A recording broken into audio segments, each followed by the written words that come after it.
No? Signal of the coming of the Lord. That's why make sure you are saved this morning. Amen? Kung may nag-share sa iyo this morning, it's a privilege. Just believe the gospel. Ang ginawang pagtiis, katubusan, ang kamatayan at ang dugo lamang ni Jesus Christ ang siya makapagliligtas po sa atin. Amen. This morning, di tayo magtagal. Okay? Everybody standing please. And it's a privilege, mga kapatid, na hindi po maging, always po maging part ang Word of God sa ating pong pagtitipon this morning. Worship will not be worship without preaching of God's Word. That's why I hope excited tayo. This is the most exciting part and most important part of our worship this morning. Romans chapter number 15.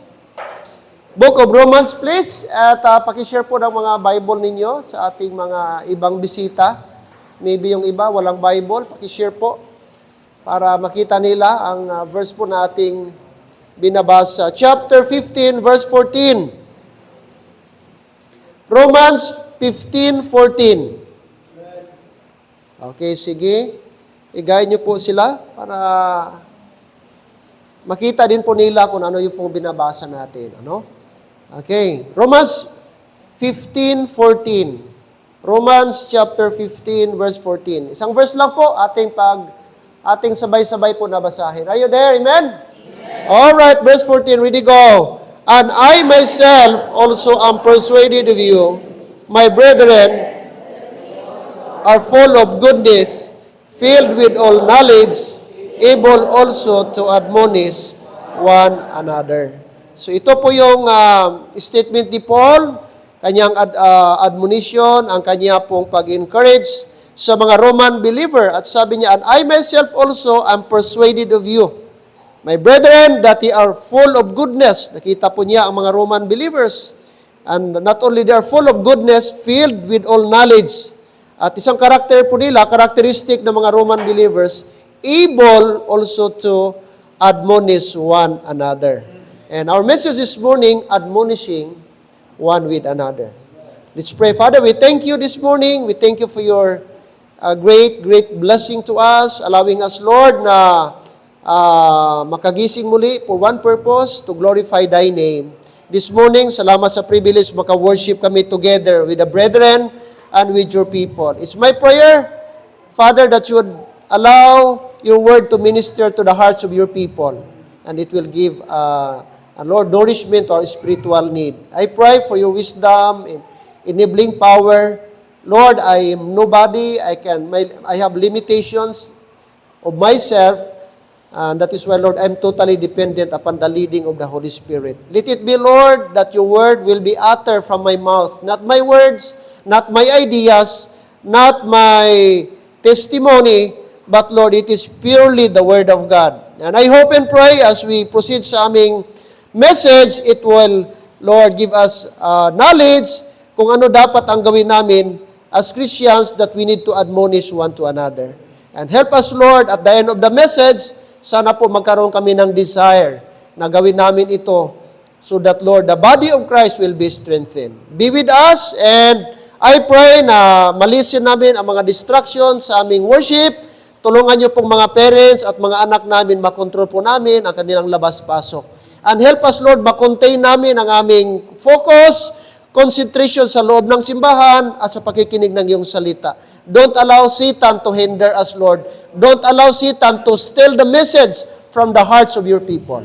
It's my prayer in Christ's name. Amen and amen. Thank you, and you may be seated. Admonishing one another. This is our message this morning according to verse number 14. Okay, which we read a while ago. Admonishing one with another. Alright, now, so far, na-discuss natin ang ibang mga we have in a series study about one with another principle. Kindly affection one to another. We are told to be kindly affection one toward another. And also, we discussed also the topic forgiving one another. Amen? We are told not only to be kindly affection one with another, but we are also commanded to forgive. Amen? One with another. And also, we learn from our previous message, bear ye one another. Okay? Kung may problema, ang kapatiran, ating pong tulungan, ating alalayan, ating pagdamayan. Amen? Sabi ng Bible, rejoice with them that rejoice, and mourn with them that mourn. Magakalipay ka sa mga nagakalipay, apang magsubo ka sa mga nagasubo man. No? Kaya, that is one of our virtue, one of our traits as a Christian, mga kapatid. So, ibig sabihin, walang sariling mundo. Kung sumaya yung iba, dapat di ka malungkot. Dapat makisaya ka. Kung nalulungkot yung iba, huwag ka rin tumawa. Pangit po yun, no? Nalulungkot yung iba, samantala ikaw ay nasisiyahan. Hindi po, no? So, nakikisimpatya po tayo. Also, we learn also to edify one with another. The word edify, to strengthen. Amen? To encourage. Okay? So, this is the duty, the mandate of the brethren or the body of Christ, we as Christians. Are you with me? All right. Okay. So, this morning, we are going to proceed another topic, which is admonishing one with another. So, take note, we have a series about one with another. Okay? And today, another command from the Bible that we're going to study, admonishing one another. All right? Now, Romans 15:14. Okay? In our text, we find our next one another principle. Able also to admonish one another. Able, no? Able. Andiyan po.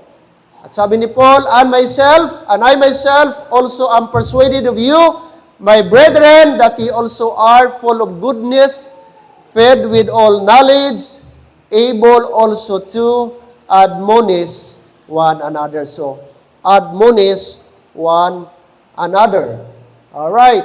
Now, the word admonish occurs 9 times in the King James Bible. So, makita mo po yung word admonish, 9 times lang po. And mostly, nasulat po ito sa New Testament. Alright? And 4 times, it was mentioned in Pauline Epistle. Pag sinabing Pauline Epistle, sulat lang po ni Apostle Paul, hindi mo makikita makikita mo ito sulat ni Apostle Paul. 4 times, sa out of 9, ang 4 po doon na-mention po ni Paul. Alright. Okay. Romans, diyan po makita mo yung word na admonish. The first word is found in the book of Romans, chapter 15, and then Colossians 3:16, and then the third one, 1 Thessalonians, alright, chapter 5, verse number 12, at meron pa tayong isa, i-discuss mamaya na pang-4 po. Okay, so ito yung mga verses, which is, nakasulat po, admonished by Apostle Paul, and yung pang-4 is 2 Thessalonians, chapter number 3, verse 15. So all these verses mention about the word admonish. Admonish. All right, so we're going to study this morning, what is the word admonish mean? Let's go to the definition. Maybe several times, nakita nyo sa Bible ang word admonish, pero di natin naintindihan. Tama? Anong ibig sabihin ng word admonish? All right. So first thing, according to Oxford English Dictionary, the base definition of admonish, okay, anong ibig sabihin sa word? First is to exhort. Maklaro pa ba? Maklaro ba sa screen? Parang maliit kasi konti ang ating font. Anong ibig sabihin? To exhort or urge. Exhort or urge. Yung i-provoke mo. I-stir up mo siya. I-urge mo siya. I-inganyuhin mo. Ang tao, isang tao, a person, to what? To do something, gagawa ng isang bagay, especially as a duty or obligation. So, i-admonish mo siya, ibig sabihin, i-ano mo siya, i-push mo siya, gawin niya ang isang bagay. So, ang tawag doon ba, admonish. Kung meron siyang duty, obligasyon, gawin niya. I-admonish mo siya. I-push mo siya. I-urge mo siya. I-exhort mo siya. Yun po ang ibig sabihin. Or, another pa, to tell or warn a person that he or she should do something. So, i-warn mo siya na gawin niya ang isang bagay. Or, to tell or warn a person that he or she should do something. So, ang tawag pala yun doon is admonition. I-push mo siya ba? Na gawin ang isang bagay. Alright? Okay, next. Pangalawa, na definition po ng admonish. Okay, shall we read? Okay, the second thing, ready, go. To give advice or warning, especially by way of correction, of error or guidance as to future behavior. So, pangalawa, na kahulugan pala ng admonish is to give advice. Bibigyan mo siya ng counsel or advice or warning, especially by way of correction. So pag i-correct mo siya in a godly way, gi-warn mo siya para i-guide mo siya sa mali niyang nagawa, ang tawag pala doon bad is admonition. Para maiwasan yung future na pagkakamali. Okay? I-admonish mo ang isang kapatid mo. Okay? To give advice or warning by way of correction, error, or guidance to the future behavior. And lastly, alright, to advise or warn a person by way of correction. Okay? So, the same, no? Almost, i-warn mo siya, i-caution mo siya, okay? I-advise mo siya na dapat niya itong gawin or iwasan niya ito as a way of correction. Okay, of course, ang ating correction is in a godly way. Alright, so that is the definition. Okay, very simple lang po. Either advice or correction or warn. Yun po ang ibig sabihin ng admonish. Admonish. Alright, next. Now, while this helps us understand what it means to admonish someone, but the question is how it is to be done. So ngayon, sinabihan na tayo kung paano o anong ibig sabihin, what's the meaning, what's the definition of admonish. Now, this time, sinabihan tayo how it is to be done. Paano po gawin? Okay? The following verses will assist with discerning how it is to be done. Alright. So, sabi ni Paul, according sa 1 Corinthians 4:14, ang sabi niya, I write that these things, sabi ni Paul, sa mga Corinthian believers, not to shame you, hindi para ipahiya, sinabi ko ito sa inyo, sinulat ko ito, sabi ni Paul, sa mga Corinthian, sa Corinth, sinabi niya, but as my beloved sons, I warn you. So, yun yung admonish ni Paul. Sinulatan niya, sinabihan niya daw, ang mga Corinthian believers na itong sulat ko sa inyo, sinabi ko ito, in-address ko sa inyo, hindi para ipahiya kayo, kundi para i-warn kayo. So yun pala ang admonition. So ministry yan, na pwede nating gawin as brethren in the Lord, as brothers and sisters in the Lord. Ating responsibility ba na i-warn ang bawat isa? Amen? Hindi natin pwedeng pabayaan na, nagkamali na, gumagawa ng hindi tama, tapos wala kang ginawa. Ikaw na kapatid, na nakita mo si kapatid na may something ginawa, i-admonish mo siya. Hindi para ipahiya, para i-correct. At yun ang puso ni Paul. So ang admonition dito, sabi niya, take note the word as beloved sons, I warn you. Kasi mahal ni Paul, no? Siya ang nag-minister, siya yung nag-start ng church sa Corinth. Kaya maybe may nakita siya something, kaya sinulatan niya. Kaya nga, ang admonition hindi para ipahiya. So may proper yan na protocol. Kasi pag napahiya yung tao, wala na yan. Instead na ma-restore mo siya, wala na, lalayo na yan. Kasi nasaktan siya, na-offend siya. Kaya ang pag-rebuke, may proper way po yan. Hello? May proper way, may procedure po na dapat nating gawin. At atin po itong tungkulin as members of the body of Christ na ating pong i-warn ang bawat isa. Alright, sabi ni Paul. Okay, another verse. Alright, 2 Thessalonians 3:15. Anong sabi din ni Paul sa mga Thessalonians? Are you still listening? Amen. Oh, very important to mga kapatid. Alright, sabi niya, yet count him not as an enemy, but admonish him as what? As a brother. So kasi mayroong conflict sa Thessalonians. May mga kapatira na may problema. So parang gibaliwala na nila. Itinuring nila na kalaban, outsider na. Itong brethren na ito. So may mali siyang nagawa. So ang mga kapatiran, parang gitakwil na siya, parang gidisfellowship na siya. Pero sabi ni Paul sa kanya, nagsulat siya sa letter niya, at sabi niya, yet count him not as an enemy. Instead, sabi niya, but admonish. Like I said, ano ang admonish? To advise, to warn, or to correct, or to rebuke. Okay? Admonish him, but admonish him as a brother. Kaya, napakaganda, no, na tayo po, mga kapatid, i-extend natin ang ating love, no, sa mga kapatiran. Huwag tayo kaagad na mag-conclude, huwag tayong mag-condemn. Si Lord lang may karapatan mag-condemn. Okay? Kung si Lord nga, binigyan tayo ng chance. Gi-extend niya ang kanyang love. Gi-extend niya ang kanyang patience sa atin. And who are we? Na hindi din po mag-minister sa ibang tao.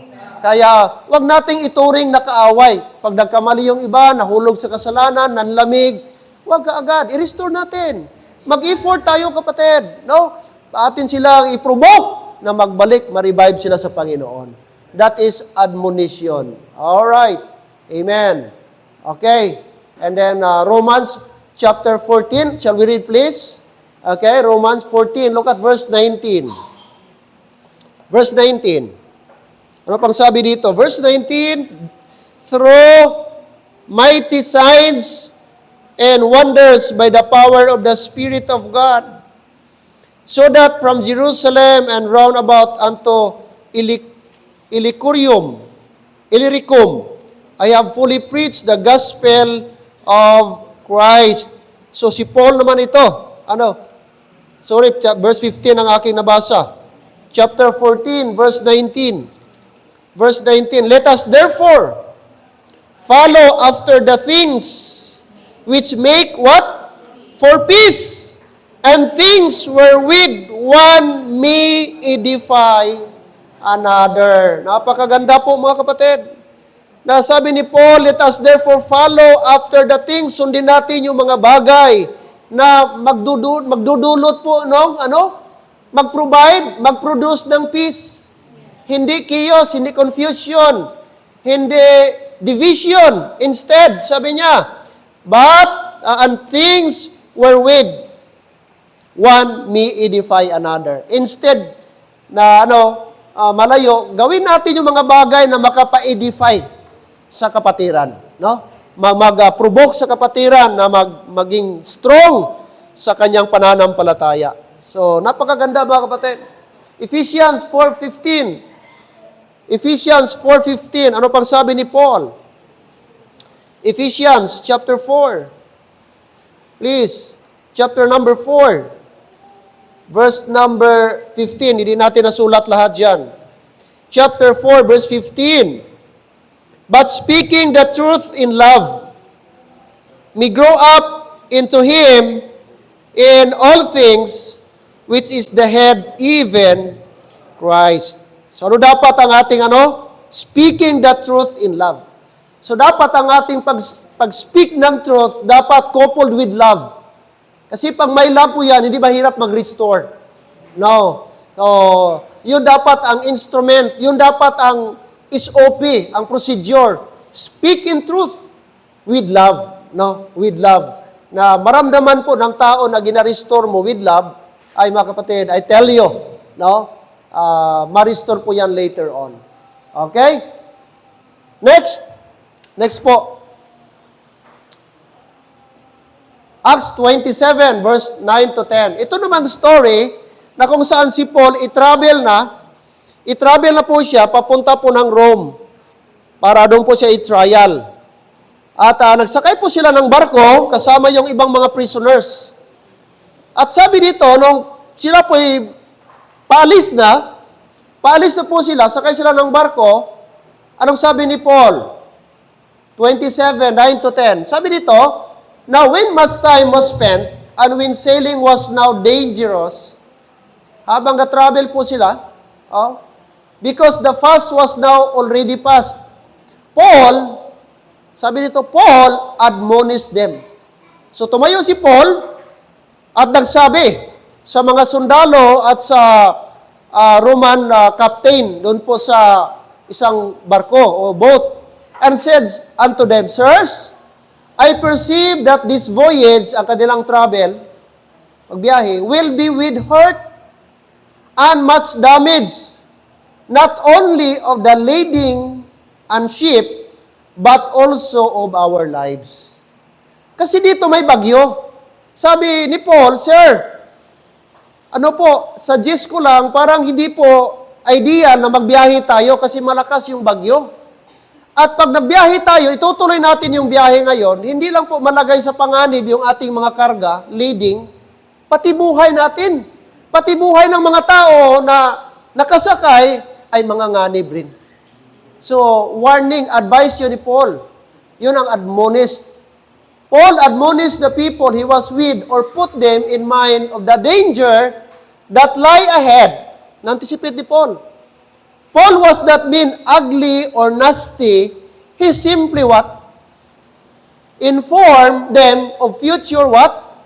Dangers should they continue in their current course of action. So kung ipagpatuloy nila yung kanilang pagbiyahe, despite na may bagyo, baka malagay daw sila sa alanganin.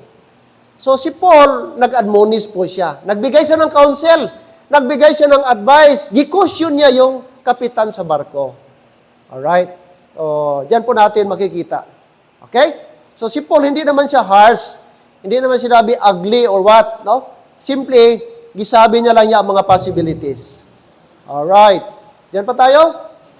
An admonition or warning of danger ahead can come, okay, actually in two sources. Okay?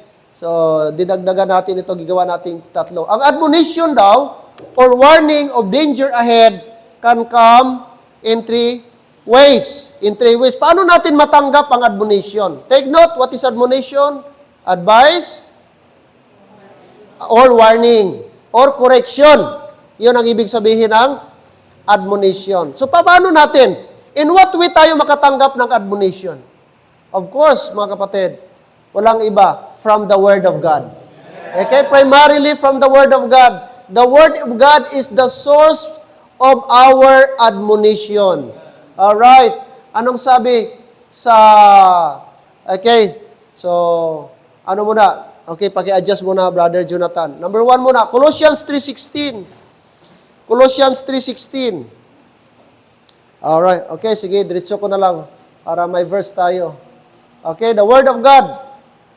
Okay, according to Colossians 3:16, let the word of Christ dwell in you richly in all wisdom, teaching, notice the word, teaching and admonishing one another in psalms and hymns and spiritual songs, singing with grace in your hearts to the Lord. So, based sa ating binasa, na ang Bible pala, ang Word of God, mga kapatid, is very rich in wisdom, very rich in teaching, and above all, very rich in admonition. We believe that the Bible is the book of warning. Amen? This book is a book of advice. Walang hihigit, kapatid, na advice sa Bible. Ang pinakamainam, pinakamagandang advice ay makukuha hindi sa tao, kundi sa salita ng Diyos. Kaya basahin natin ang Bible.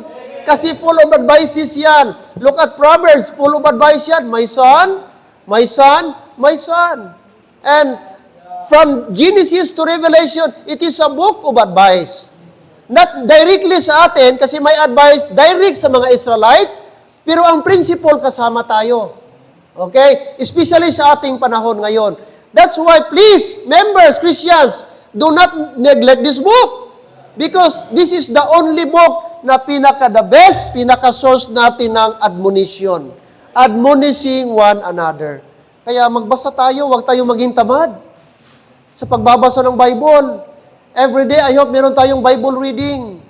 Sa mga discipler, I hope meron tayong daily in the Word. 3 verse, isulat natin. 3 verse. Alam niyo, pag isulat mo, mas mataas ang retention malagay sa ating isip. Okay? Kaya, let's read the Word of God. Let's study the Word of God. Why? All of us should always be a Bible student. Wala tayong graduation dito. Hanggat buhay tayo, always tayo Bible student. Oh, kahit matagal ka ng pastor, kahit matagal ka ng Christian, kahit ikaw yung pinakamatandang Christian dito sa loob ng church, still we are Bible student. Because this is our final authority. Mas higit ito, mas lamang ito sa atin. Walang hihigit sa Bible, the Word of God. Alright? Spiritual songs, no, mga kapatid. What else? 2 Timothy 3:16. Ano sabi ng Bible? All Scripture means the entire Bible. Entire Bible is given by what? By inspiration of God and is profitable in what areas? Number 1, for doctrine. 2, for reproof. 3, for correction. Take note, reproof, for correction. And above all, for instruction in righteousness. So this book is the book of instruction. Magbili ka ng cellphone, may instruction. Magbili ka ng appliances, may instruction. Magbili ka ng sasakyan, may user's manual. Ano ang purpose? Anong purpose ng instruction? Manual. How to operate properly.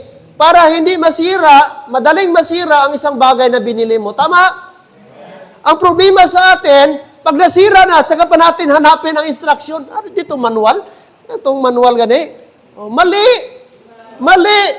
Kung di nasira, at saka pa maghanap ng manual. Ang mali sa atin, hindi natin binabasa bago gamitin. Kaya sa bahay, yung manual ng sasakyan, basa-basahin ko para alam ko saan ba itong function dito. Paano ito mag-function? Anong purpose dito? Kasi di natin alam. No, pero sa manual, nakalagay yun kung ano ang yung kanyang function. Amen? So the same sa atin, maka-function tayo properly kung may Word of God tayo. A Christian without this book cannot function properly. Only this book would provide proper doctrine, provide reproof, provide correction, and higit lalo, that would provide complete instruction. Hello? Amen? Kaya, I hope ma-appreciate natin ang Bible. No? Always tayo magdala ng Bible. Huwag kang mahiya. Huwag kang mahiya, mga kapatid, na ipakita na tayo po ay mga Bible-believing, no, Christians. Kaya ang pangalan natin, Liberty Bible. Okay? Kasi part sa ating life ang Bible. Ito yung pinaka-source natin ng instruction, the Word of God. Okay? So ito yung admonition natin. No? Walang pinaka-the best, mga kapatid. Okay? But the admonition from the Word of God. Alright. Okay. Ano pa? Alright, 2 Corinthians chapter 10, verse 11, anong sabi? Now, all these things happen unto them for what? In samples. In samples. And they are written for our admonition upon whom the ends of the world are come. So, gisulat daw.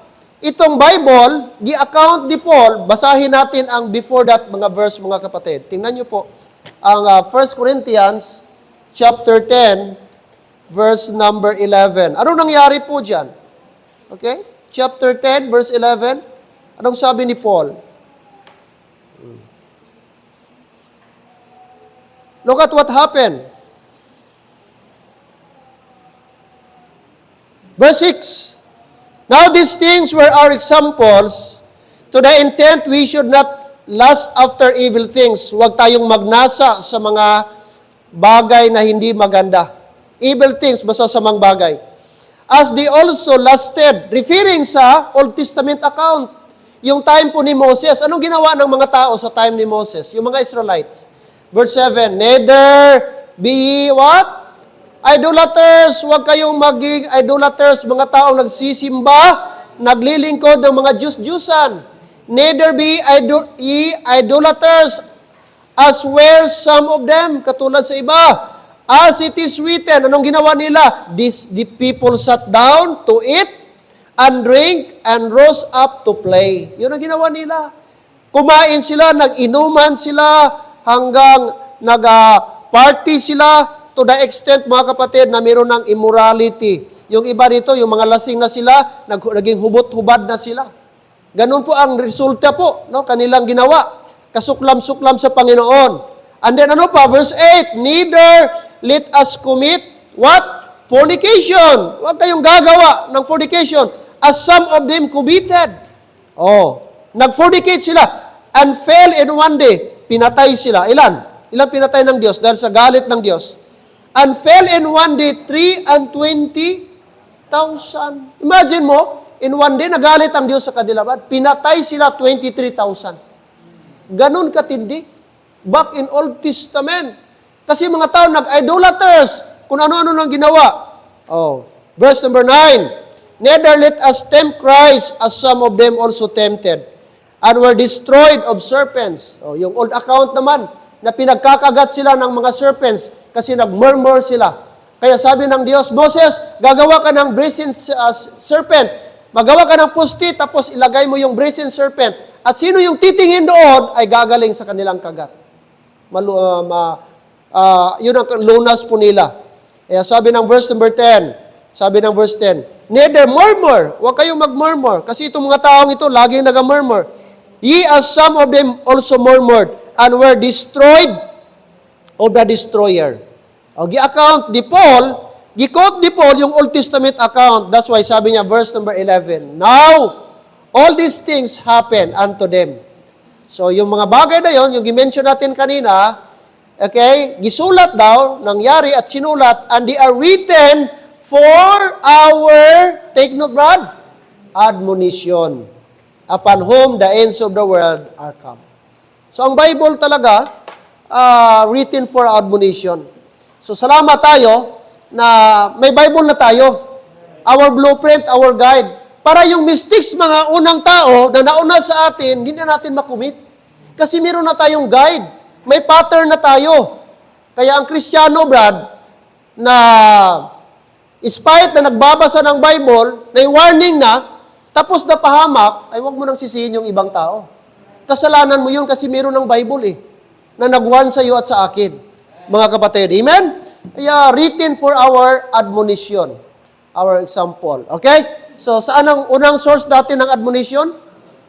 From the Word of God. Pangalawa, other believers. Other believers. Look at verse 14, ating binasa kanina, sa ating text. And I myself also am persuaded of you, my brethren, sabi ni Paul, that ye also are full of goodness, filled with all knowledge, able also to admonish one another. So ang command, admonish one another. Mag-admonish ka, mag-warn ka, mag-caution ka, mag-advise ka one with another. So tayong lahat pala, may responsibility tayo toward one another, and that is to admonish. Yun na yung sabi ko kanina, yung kapatiran mo, nakita mo, nanghihina. Kapatiran mo, Brad, nagbalik sa mundo. Kapatiran mo, nagbalik sa bisyo. Ikaw na Kristiyano, dapat may malasakit ka. Lapitan mo, puntahan mo, ikusyon mo, advisean mo siya. Uy, Brad, kapatid, parang mali ata yung ginagawa mo, parang wala na sa kalooban niya ng Panginoon. Kapatid, itigil mo yan. Kapatid, manumbalik tayo sa Panginoon. Kapatid, huwag mong antayin na ang Panginoon ang siyang mag-correct sa iyo. It's better ngayon pa lang, tayo po ay i-correct na natin. Itama na natin ang mali. I-stop na po natin yan. That is admonishing. Hello? Admonish one another. Sinabihan tayo, kapatid, na tayo po, this is our duty as a Christian. We need to admonish one another. At ikaw din, are you still listening? Kung may kapatid ka na nag-admonish sa iyo, dapat magpasalamat ka. Huwag ka dapat ma-offend. Huwag ka dapat magdamdam. Huwag ka dapat magalit. Because that means may malasakit si kapatid mo. That means mahal ka ng kapatid mo. That means gusto ka ng kapatid mo makapanumbalik sa Panginoong Diyos. That means gusto ng kapatid mo, Brad, maitama ang buhay mo. Kasi minsan ang common reaction ng tao, sino ka ba? This is my life. Ano pakialam mo? Buhay ko ito. Mind your own business. Ay kapatid, wala na po yun na principle. Nung na-Christian ka, wala na yung mind your own business. We are brothers keeper. We are brothers keeper. Mga kapatid, tayo po ang nag-i-exhort one with another. Kaya, Dapat lang, no? Wag tayo, dapat maintindihan po natin. Take note ang ating message, admonishing one with another. Nanay to nanay, young people to young people, men to men. Mga kapatid, no? Tayo po ang magtutulungan. Sino po bang pamilya? Alangan man unbeliever ang mag-admonish sa'yo. Alangan ibang simbahan mag-admonish sa'yo. Na dito ka man na member, dito ka man na Christian. So normal, ang kapatid mo dito na may malasakit sa'yo, siya yung mag-admonish sa'yo. Amen. Napakaganda, no? Kung lahat tayo mag-admonish in a godly way. Speaking in truth with love. Amen. Are you still with me? Oo. Mga kapatid, sabi ni Paul, admonish one with another. Ano sabi dito? Admonishing one another, believers ought to be able also to admonish one another or warn each other. Anong klase? Harshly? Rude? No. Gently. Minsan, ang ating intention, ating motive, tama, pero ang manner, mali. Doon tayo nagkakamali. Tama ating motibo, gusto nating i-restore, pero ang paraan, hindi proper. So dapat doon tayo sa paraan, yung manner of life natin, yung manner sa pag-restore natin. Hello, amen? Gently, a reciprocal manner. Meaning, kasi kung ikaw din minsan nahulog ng hina, tapos ganun din condemning yung pag-restore, ay mahirap din po. No? Kaya gently. Ang principle sa Bible, gently. Simply stated, to admonish someone means to put someone in mind of something or to warn or caution one gently about future behavior. Huh? So, ganun po mga kapatid. Ang principle po sa Bible. So, pag nasunod po natin yan, hindi po mahirap ma-restore ang isang tao. Kahit gaano siya nanghinabat, kahit gaano siya kalamig. Pero pag always mo pinupuntahan, gina-pray mo siya, gina-encourage mo siya doon, ginabasahan mo siya ng Bible, I believe time will come, ma-restore po yung kapatid na yan. Oo. Gently. Gently. So yun po ang principle sa Bible na dapat nating i-follow. And then of course, ano yun? Number one, saan tayo magkakuha ng source of admonition? First, from the Word of God. Number two, other believers. Pangalawa, a third and last is men of God. Or anong sabi ng Bible? 1 Thessalonians. Let us read please. 1 Thessalonians 5:12. Ready go. And we beseech you, brethren, to know them which labor among you and are over you in the Lord and admonish you. Sino ito? Who is this who labor among you and are over you in the Lord? Wala pong iba. The servant of God, the man of God, the pastor. The pastor. We are told to what? To know them. Kaya paano tayo ma-admonish? Through the preaching sa pastor. That is one way gi-admonish tayo. Kaya every time makarinig tayo ng preaching, makarinig tayo ng rebuke, makarinig tayo ng correction, dapat hindi tayo ma-offend. Kasi function na ng pastor. Role ng pastor yan. Obligation ng pastor from the Word of God. So kung ang pastor wala nag-admonish, he is not functioning anymore sa kanyang duty. Kasi one of the functions sa pastor, responsibility ng pastor is to admonish the flock, to admonish the brethren. Kaya sabi ni Paul sa Thessalonians, remember them, know them, which labor among you.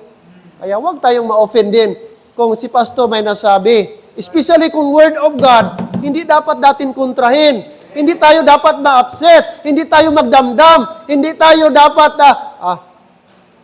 hindi ako magsimba. Parang pirmi lang ko na pagyan ni pastor. Hindi. That is the word of God. Word of God, admonish. Now, kung ayaw mo ng admonition, ay parang ayaw mo na rin ng Bible. Kaya hindi man masiparit ang pastor at ang Bible. Ang Bible, automatic, yun ang galing ng source ng message ng pastor. Kaya pasalamat tayo kung may admonition. Pasalamat tayo kung ang pastor gabigay pa ng admonition because that is a true pastor. May concern sa kanyang flock. Giwarn niya ang kanyang flock dahil love niya ang kanyang flock. So kung ang pastor, okay lang, sige, disco lang kamo, walang bahala, basta mag-offering lang kamo. Uy, problema. Ay kapatid, magduda ka na. Kasi baka ang pastor ibang motive na. Hindi na siya concerned sa kaluluwa mo, ang bulsa na lang niya. At mabuti pa, mag-isip-isip ka na, simbahan pa ba yan na totoo? Kasi ang tunay na man of God, servant of God, may concern sa kaluluwa, Brad. At hindi niya i-compromise ang preaching sa mga Christian. Kahit ma-offend ka, as long word of God yan, so be it. Let it be, kaysa ang pastor, Brad, ang mag-give up. Nga, di na lang, may mga pastor ngayon nga, okay, ay giver ba si Brad, si sister? Big supporter ba ni? Di ko ma-offend, di na magsimba, ti paano ta sini? Di na taka kape sini sa Starbucks. Kaya may mga pastor na ang preaching, wala na. Walay nagawali sang sala, way gawali sa bisyo. Okay lang magbisyo. Mga kapatid, mali po yun. Amen, members? Kaya dapat maintindihan natin ano ang tungkulin ng pastor. At salamat, by the word of God, sabi niya, gi-remind tayo. And sabi niya, verse number 11, verse number 13, anong responsibility?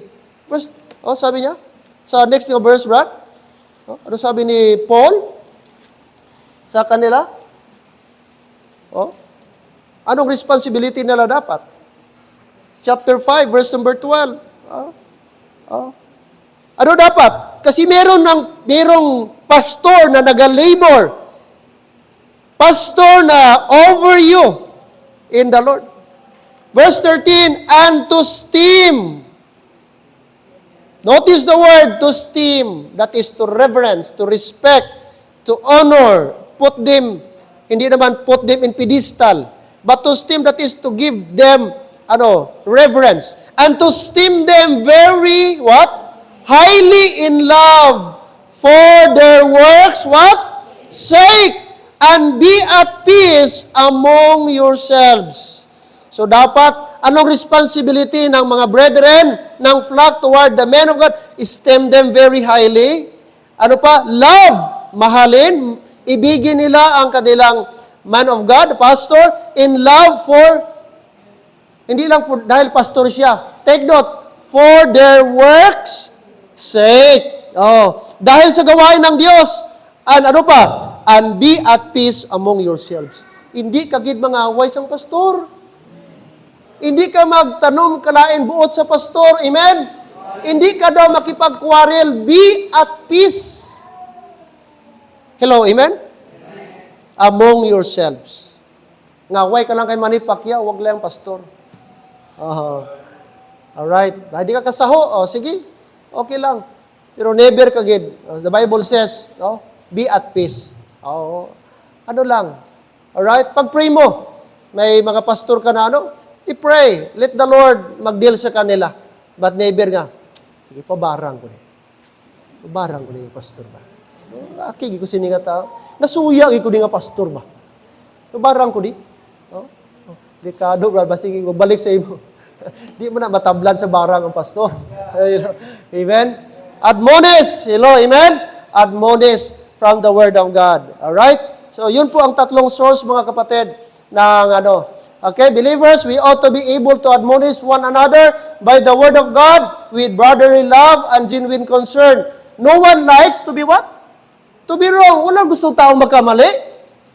Okay? Or faulted. Rebuked. Or corrected. Ano pa? But if we desire to grow in right doctrine and conduct, we must from time to time, what? Hear admonition. So may benefit sa admonition para maiwasan natin ba ang future na mistake. Kung nakikinig ka, tumatanggap ka ng admonition, maganda ang buhay mo, makurik ka, Brad, at ma-aware ka sa future. Kasi bakit? May admonition from the Word of God, may admonition from other believers, and may admonition from the man of God. Alright. One's ability to receive admonishing reveals the character of that person. So kung paano mo daw tinatanggap yung admonition, it will reveal your attitude. Kung may natanggap kang admonition ba, paano ka mag-react? Happy ka ba? Or ma-offend ka? So doon nag-matter, doon nakilala ang spiritual maturity mo. Kaya ang taong mature, kahit girebuke, gikusyon, masaya siya. Tinatanggap niya at nagpapasalamat siya kaya may nagkusyon sa kanya. Pero kung na-offend ka, di ka naman umusta, hello, amen? Oh, di ka naman great, something is wrong. If someone is scorner, wicked, or prideful, they will hate what? Being admonished and will what? Resist. Mag-resist daw. Ang tao daw nga scorner. Alright. Amen, that is heretic. Nagaturo ng mali. Heretic ang tawag doon. Maling doktrina. Hindi na biblical ang turo. Ang tawag doon, heretic. Anong gawin? If that is an heretic, after the first and second admonition, anong gawin? Yung tao na yan, heretic, gipuntahan first time. Gikusyon, hindi nakinig. Pinuntahan second time, the same pa rin, nagmamatigas. Anong gawin? Ano ba, no? Reject. So may protocol. First, and then second, kung ayaw, ang option, reject. Hello, andyan tayo? Reject. Knowing that he that is such is subverted and sinneth, being condemned of himself. 1 Timothy 3:16, ating binasa kanina, all scripture. It is better to receive an admonition and heed it before it turns into open rebuke and rejection. So mas maganda daw na tatanggapin natin yung admonition at makinig tayo bago po turn into rebuke and rejection. Di ba? Mas maganda yung wala ka nag-rebuke, narinig mo ng admonition, nag-response ka, nagbago ka, nag-stop ka, kaysa na-rebuke ka. No, mas maganda yon. No? Kaya doon tayo mga kapatid. Alright. Next. Proverbs 9:7. Kapag ka ang isang tao hindi makinig ng admonition, anong tawag? According sa Proverbs 9:7, declared as scorner and wicked. So ang tao na mag-reject po, mag-refuse. I-refuse niya yung admonition from the Word of God, from other believer, from the pastor. Ayaw niya yung tatlo. Ang tawag sa kanya is scorner. Scorner. And wicked. I-declare siya na scorner, i-declare siya na wicked. Matindi, mga kapatid. Next, Proverbs 13:1, before becoming a scorner. So, bigyan mo siya ng admonition bago siya maging scorner. Alright. 1 Timothy 5:20. Anong sabi ng Bible? Rebuke before all. So, kung ayaw niya talaga, despite admonition, marami ng warning, maraming advice, ayaw pa niya, i-rebuke siya. Before all. Before all. Merong verse mga kapatid.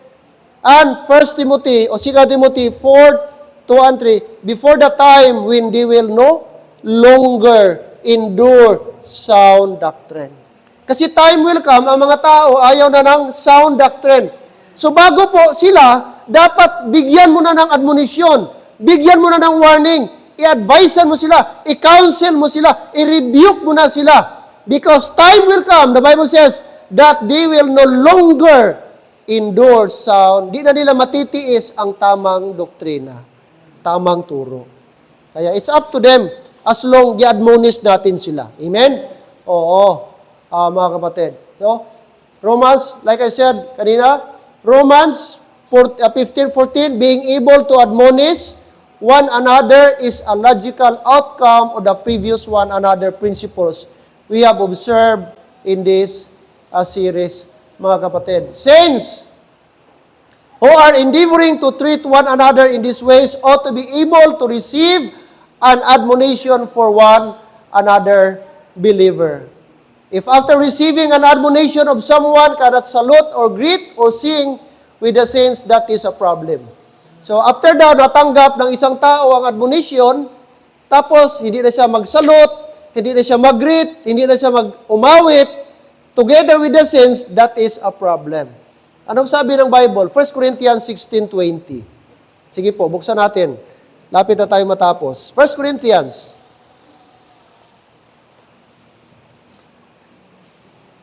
1 Corinthians 16:20. 16:20.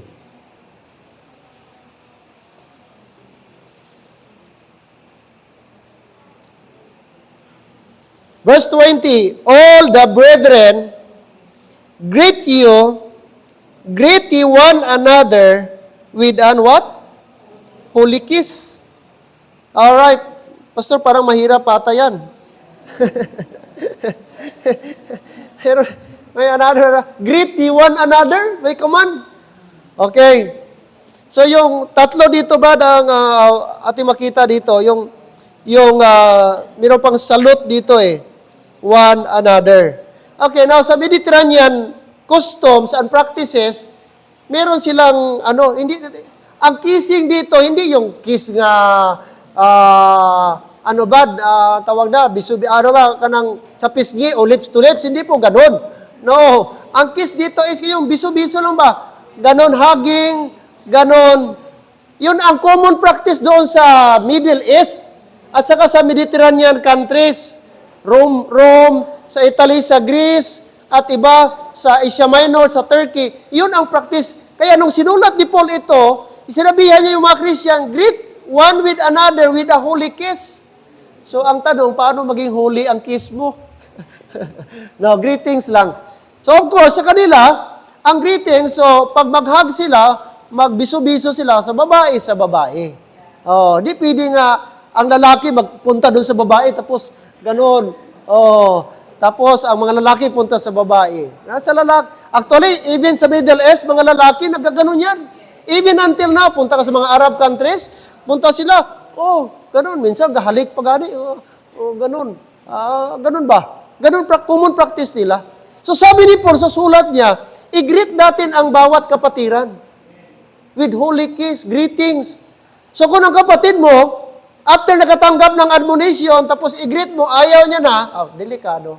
Ibig sabihin, may problema. Alright? So sabi ni Paul, natin, with a holy. Okay? With the sense, that is a problem. So marami pa, may verse pa dyan, 1 Corinthians, 2 Corinthians 13:12. Maraming sulat si Apostle Paul. Brethren, greet you one another with an holy kiss. Alright? Next. Colossians 3:16, if a saint cannot sing with other saints unto the Lord, an account of having been admonished, they are not operating on the basis of grace. So kapag ang kapatid, ang isang saint, tapos nakatanggap ng admonition, tapos hindi siya mag-agree, hindi siya makipag-cooperate, hindi po na-fulfill yung grace sa kanyang buhay. No? Kaya, make sure mga kapatid. Romans 4:19, as we follow after the things that make for a peace, so that we can edify each other, we ought to be able to admonish one another. Amen? Okay, so edify natin, tapos after natin na edify, meron ding admonition. Admonition may hurt. Okay? Eyes on the screen, please. Sabi dito. Okay, basahin natin. Ready? Go. Admonition may hurt or may be uncomfortable, but it will help establish the truth and proper conduct if done and received charitably. Di ba maganda? Na dapat daw mga kapatid, kung ang admonition, it might be hurting sa atin, nasasaktan tayo, or maybe after that, hindi tayo komportable, pero kung tatanggapin natin yung truth na yan, at ilagay natin ang ating tamang puso, mga kapatid, sabi dito, ay, and it is done and received what? Charitably, with love. Hindi po mahirap ang admonition. Kaya, I hope and pray na every time meron tayong admonition, tanggapin natin na bukal sa ating kalooban. Tanggapin natin as a blessing na gina-admonish tayo with the Word of God. Take note, admonish is a command from the Bible. Admonish one another. Alright, this is the principle from the Word of God. At walang ibang mag-admonish sa atin, kundi kapwa tayo mananampalataya. Amen? May the Lord bless us, and by the grace of God, sana po ma-apply natin ang admonition one with another. Shall we all stand, please? Shall we all stand? Let's come to the Lord in prayer. Eternal, great, and loving God, thank you, Father, for this message. Thank you for reminding us about our responsibility, about admonishing one another. And thank you, Lord, that this morning we have been reminded that there are three sources of our admonition. The Word of God, the Bible. Second, the fellow brethren in the Lord. And thirdly, the man of God through His preaching. Lord, it's my prayer today na sana po kami ay lalong naliwanagan at naintindihan namin na plano at kalooban niyo po pala sa amin, na always kami magkaroon ng admonition.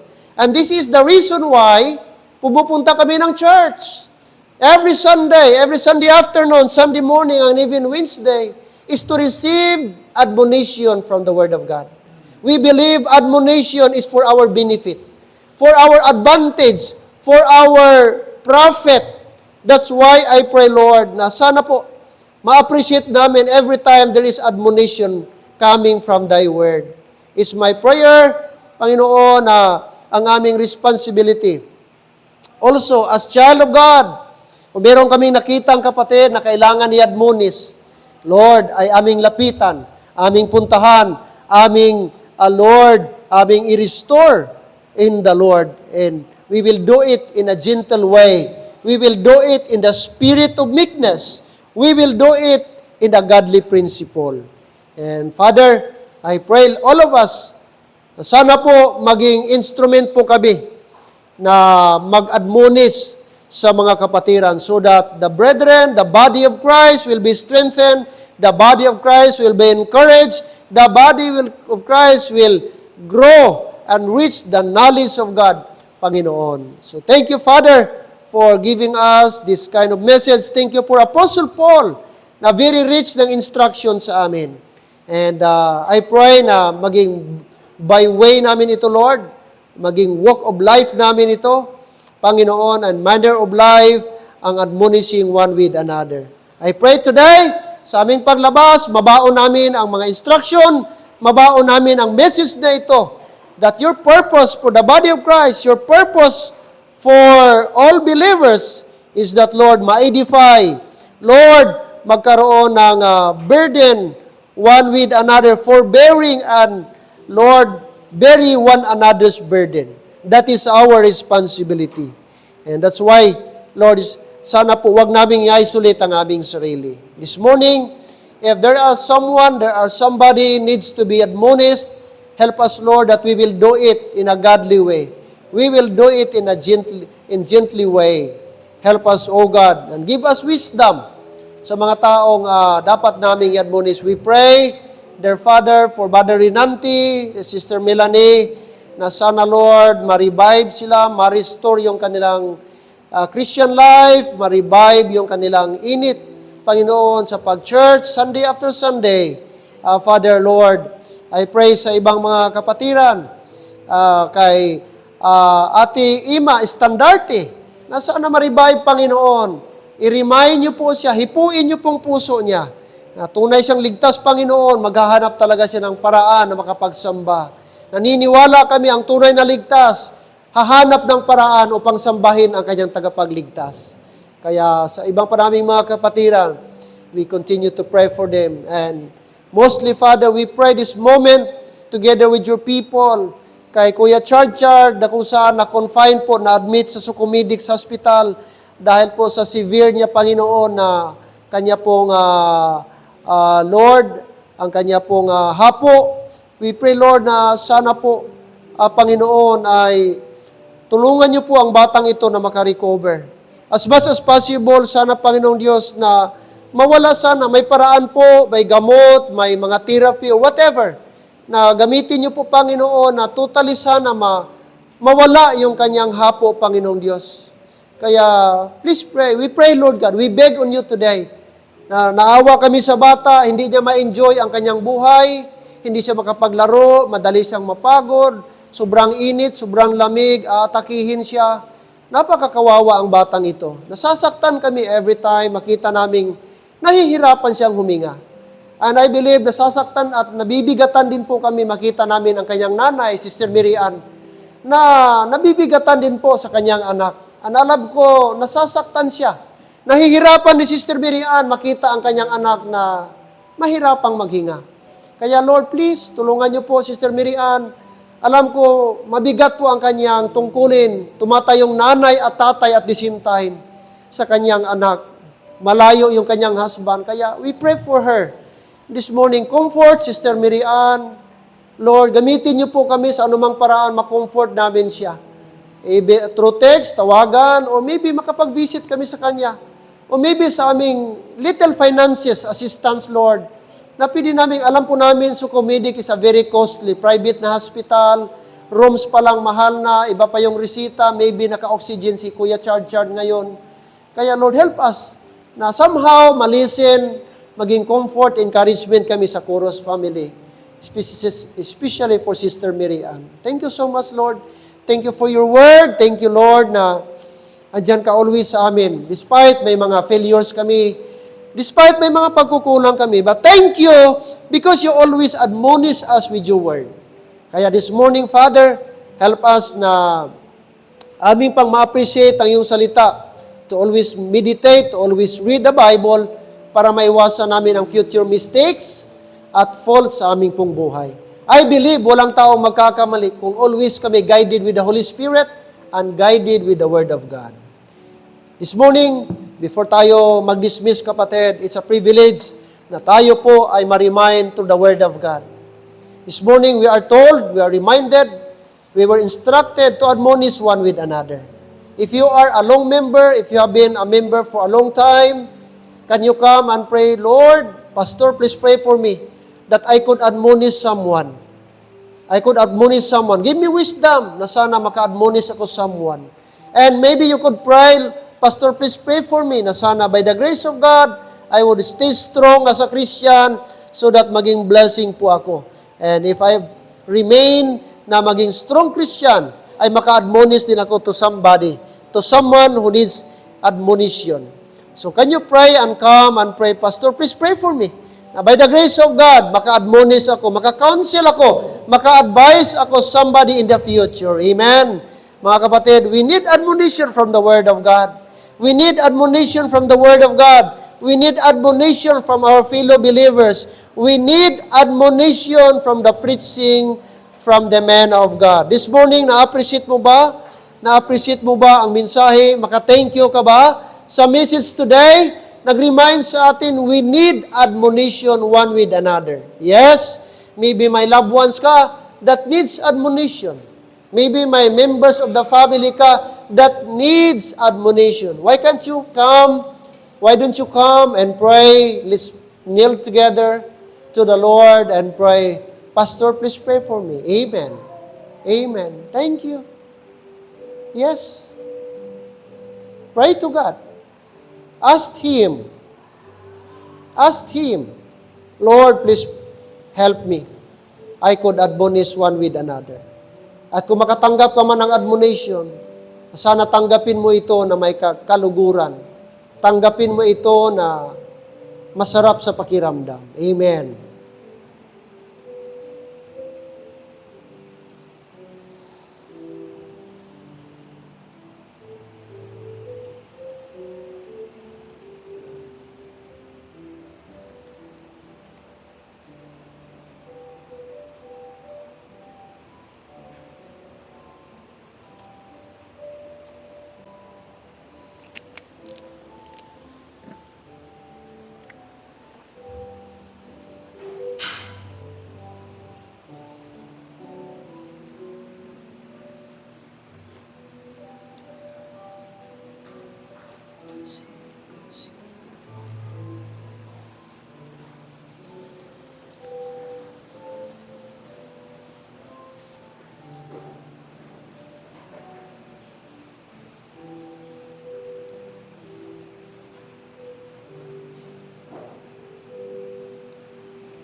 Our great and loving Father, once again, we thank you for this moment, Lord. We can come before you through our prayers, by presenting ourselves in the altar. And thank you for your people. I pray for them, bless them.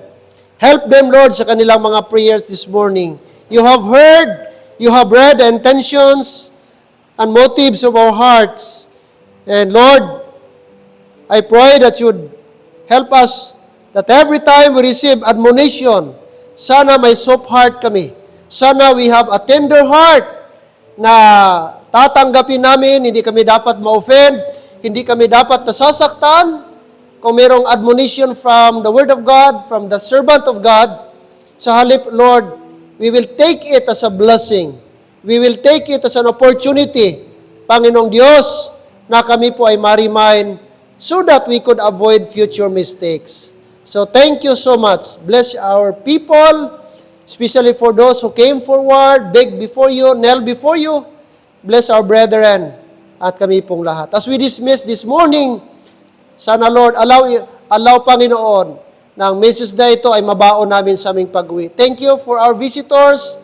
Thank you sa anak ni Sister Elsie, aming nakasama muli for a long time. Long time ago, Lord, bata pa siya, nakavisit. And salamat po na sa kanyang edad ngayon ay may opportunity po na makabisit uli at makapakinig po ng gospel ngayong umaga. Thank you din kay Brother Edison. It's been a third time na nakasama namin siya, kasama ang kanyang nanay. Salamat sa kanyang desire na magbigay ng time every Sunday. And we are very happy na may mga tao na may desire na magbigay ng oras. Bless you ang kanyang partner na someday makasama din namin. Ang kanyang anak, mga kapatid, si Maui, si Sin, Lord, I pray, even kay Jimboy, kay Tuto, and sa lahat po, Panginoon, na hindi lang si Brother Edison, ang aming makita, napakasarap kung pamilya kami, Lord, na maglingkod sa inyo. Kaya thank you once again, thank you for everything, thank you nakita namin, nakasama namin Nanay Hilda, andito si Nanay Ima, nanay ni Sister Bambam, Lord, salamat kay Mrs. Kasanya, Lord, na aming nakasama din po ngayon. And sa lahat po, Lord God, thank you once again. And as we dismiss, may your blessing, may your goodness and faithfulness and your protection be upon us, Lord, this morning. And glory and honor and thanksgiving, aming pong binabalik sa inyo. In Christ's name we pray. Amen and amen. Good morning. Amen. Thank you so much. See you this afternoon for our afternoon service. Continue to pray for Sister Miriam and Kuya Chard po, mga kapatid. Anong pangalan? Renard, no? Kuya Chard, please pray po. Na-admit po sila sa Sucomedics, mga kapatid. Maybe we could have, Brad? Okay, members? No, it's better to help. Amen? So, alam natin Sucomedics, mahal. So, kahit any amount we could give, we could extend this morning. Okay, brother, mga ushers, please come. Okay, so let's sing the song. Okay, Brother Ferdy, please come.